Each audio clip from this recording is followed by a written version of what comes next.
I'm now reading Exodus chapter 13. The Lord said to Moses, "Consecrate to me all the firstborn, is the first to open the womb among the Israelites of human beings and animals is mine." The festival of unleavened bread. Moses said to the people, "Remember this day on which you came out of Egypt, out of the house of slavery, because the Lord brought you out from there by strength of hand. No leavened bread shall be eaten. Today, in the month of Abib, you are going out.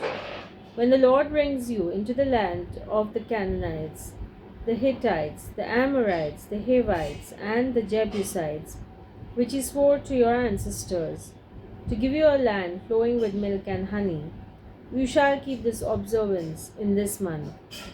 7 days you shall eat unleavened bread, and on the seventh day there shall be a festival to the Lord. Unleavened bread shall be eaten for 7 days. No leavened bread shall be seen in your possession, and no leaven shall be seen among you in all your territory. You shall tell your child on that day, it is because of what the Lord did for me when I came out of Egypt.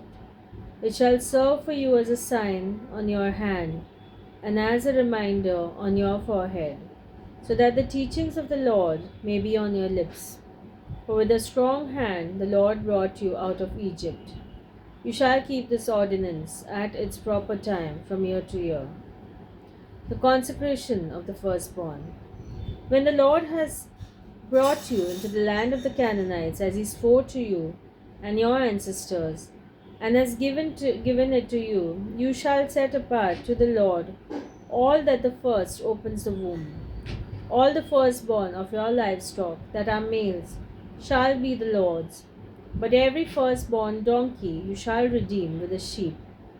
If you do not redeem it, you must break its neck. Every firstborn male among your children you shall redeem. When in the future your child asks you, "What does this mean?" you shall answer, "By strength of hand the Lord brought us out of Egypt, from the house of slavery. When Pharaoh stubbornly refused to let us go, the Lord killed all the firstborn in the land of Egypt, from human firstborn to the firstborn of animals.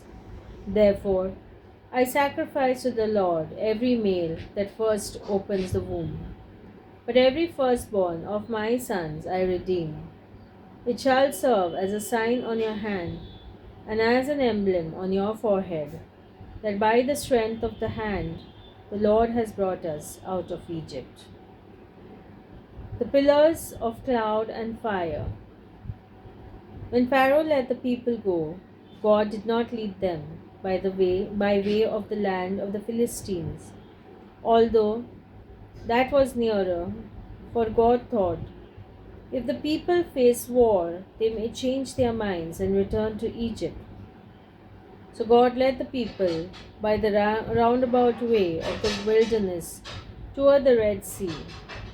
The Israelites went up out of the land of Egypt, prepared for battle, and Moses took it with him the bones of Joseph, who had required a solemn oath of the Israelites, saying, "God will surely take notice of you, and then you must carry my bones with you from here."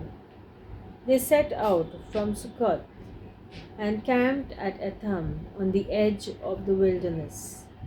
The Lord went in front of them in a pillar of cloud by day to lead them along the way, and in a pillar of fire by night to give them light, so that they might travel by day and by night. Neither the pillar of cloud by day nor the pillar of fire by night left its place in front of the people. This is the end of chapter 13, Exodus.